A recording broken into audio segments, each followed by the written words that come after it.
Sabay-sabay natin alamin ang mga kaganapan na nangyayari sa ating bansa.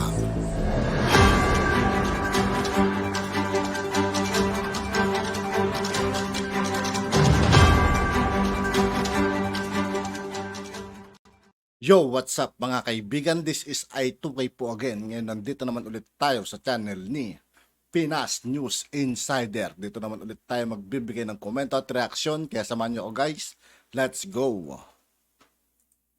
Ito ang balita ngayon. Trending at viral ngayon sa social media. Ang di umano'y balitang sinimula ng ama, tatapusin ng anak. Ito ang naging komento ng marami sa ating mga kababayan dahil tila itatama na di umano ni Vice President Sara Duterte Carpio ang kasaysayan ng kasinungalingan patungkol sa martial law. Revisyon ng libro, isusulong di umano ng mga tao para naman maitama ang kasaysayan at hindi Dapat noon pag ginawa yan nung nakaupo si Tatay Digong loko ang taong bayan, lalong-lalo na ang mga kabataan. At Senator Risa Hontiveros, tila lalong nanggigigil sa lumabas na posibleng direktiba ni Vice President Sara Duterte. Pero bago ang lahat, kung bago ka pa lamang sa lahat ng hindi pa nakasubscribe mga kaibigan kay Pinas News Insider, mag-subscribe na po tayo at huwag nyo rin pong kalimutan mag-subscribe dito sa aking channel. Sa aming channel ay please huwag kalimutang i-like ang video at mag-subscribe at i-click ang notification bell para mas maging updated pa kayo lalo sa lahat pa ng bagong video na i-upload namin. At ito na nga mga kababayan, isa nga sa nakikita ang posibleng mangyari ng ating mga kababayan nang maupo si Vice President Sara Duterte bilang Deputy Secretary ay ang magkaroon ng rebisyon ng mga libro patungkol sa martial law. Matagal din ang panahon na naloko di umano tayo ng mga dilawan patungkol sa ating kasaysayan at lalong-lalo na sa pamumuno ni dating Pangulong Ferdinand Marcos Sr.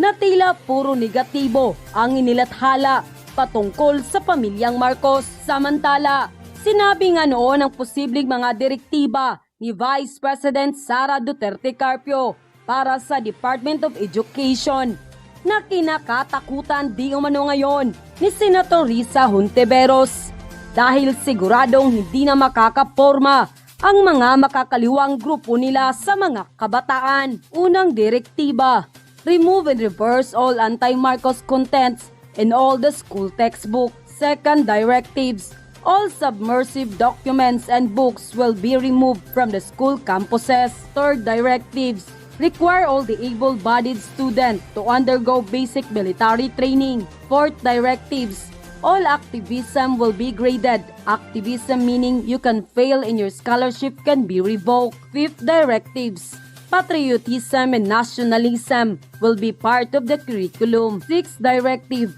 intelligence officer will be assigned to school campuses to detect recruiters. End quote. At kapag nangyaring maitama ang kasaysayan, ay paniguradong tapos na ang paghahari ng mga dilawan. Samantala, hindi naman mapigilan ng marami sa ating mga kababayan na magbigay ng kanilang hinaing at komento sa mundo ng social media. At ayon pa sa kanila, tama yan VP Sara, ipamulat mo yung katotohanan sa mga Marcos. Sa totoo lang naman, wala naman talagang kasalanan ang mga Marcos. Bakit yung mga dilaw? Pag nagkatotoo mga kaibigan, nakikita ko na magkakaroon ng utang na loob ang Marcos sa Duterte. Sana nga may patupad ni VP Sara tong na to. Nung kasaysayan na to, tong libro na to. Dapat may reverse niya. Dilawan, ano ba ang ginawa? Nagpayaman lang. Humanda ka Risa Hontiveros. Ibang klase yang kinalaban mo. Matapang, may katwiran din yan si Sara Duterte. Tapos abogado pa yan. Hontiveros, if you really love our country and the Filipino family, Throw away all your biases against the Marcos and the Duterte. Concentrate and focus on rebuilding our country. Cooperate with the Marcos Jr. administration to promote the development of our country and the lives of our countrymen. Be a good opposition and not to criticize for the sake of being an opposition. Salamat talaga at naitalaga si VP Sara sa DepEd para maituwid niya ang katotohanan tungkol sa martial law na lumason sa ikaisipan ng mga kabataan. Salamat sa Uniteam. God bless you and our country. Our country will be great again. Tama lang na itama ang maling paniniwala ng mga pinklawan nang makorek na once and for all. Lilinaw lang po natin, wala pong illegal sa pagpapalibing kay Pangulong Marcos sa libingan ng mga bayani. At ang tanging may yagbols, hindi natakot sa mga tao. Kasi yan ang panakot nila eh. Takot.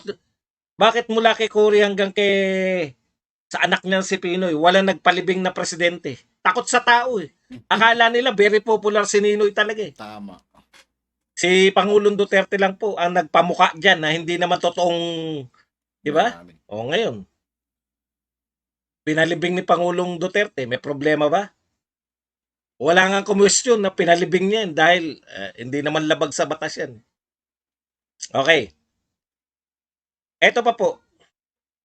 Dito po sa may sinabi, alam niyo naman lahat ng quotation ngayon ni Ninoy. O ayan na, pasok na tayo kay Ninoy. Alam niyo naman lahat ng quotation kay Ninoy.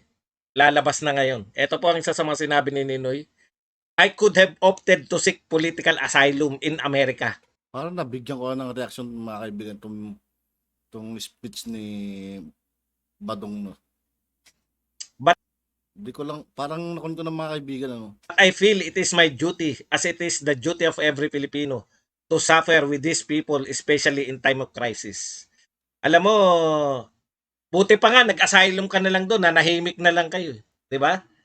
Eto, hindi natin mababalik yung kasaysayan. Pero kung tutuusin, yung pagkamatay mo, nagkaleche-leche ang bayan ng Pilipinas. Alam mo na yan eh. Isinugal mo yung sarili mo. Di ba? Alam ni Nino yan eh. Na may mga threat sa kanya na titirahin siya. Alam niya yan eh. Calculated ba? Gusto niya ba talaga maging hero? Pwede. Hindi natin alam kung ano nasa utak niya. Oo mga kaibigan, nabigyan ko ng reaction to tong speech ni Kabadong na to. Hanap tayo rito baka kon. Pero hanggang dulo pa rin to, ganun pa rin. Ay, ikat na natin to mga kaibigan. Pero sana nga talaga mga kaibigan, ano, mabago na nila yung laman ng libro. May ibigay naman nila sa Marcos. Hindi yung puro paninira na lang ang laman ng libro noon. Dapat magawa sana talaga ni VP Sara yung bagay na yan. Para happy ang Pilipinas. At para maipamulat sa lahat ng mga kabataan sa henerasyon ngayon. Di ba? At yun nga po mga kaibigan, dito po tatapos ang ating reaction video. Muli ako po si I2K ng Sundalo ng Dunggalo at 811. Maraming salamat sa patuloy na pagsuporta. Yeah. Peace out.